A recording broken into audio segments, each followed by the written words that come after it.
Hey everyone, and welcome back to MaxiBlocks Tips and Tricks.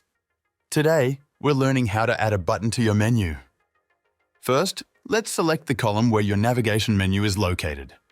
Next, click the orange plus button in the bottom of the column. This will open a menu of block options.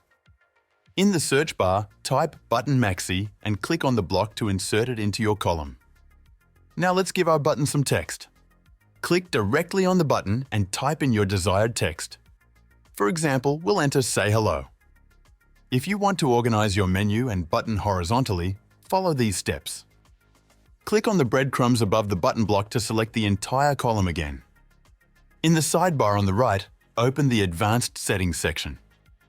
Click Open the Flexbox Options settings. Select the first option, Horizontal, for the flex direction. This will arrange the button and menu items side by side.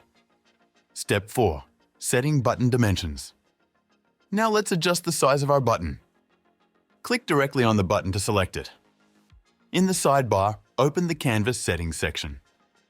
Click the toggle next to Open Height and Width panel.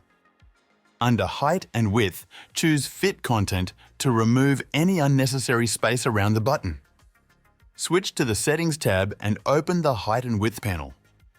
Under Width, enter a specific value, like 120 pixels, to set the button's width. In the Settings tab, open the Margin and Padding panel. Under Padding, adjust the left and right values to your preference. We'll use 20 pixels for both sides. Don't forget to subscribe for more MaxiBlocks tips and tricks to help you master your website creation.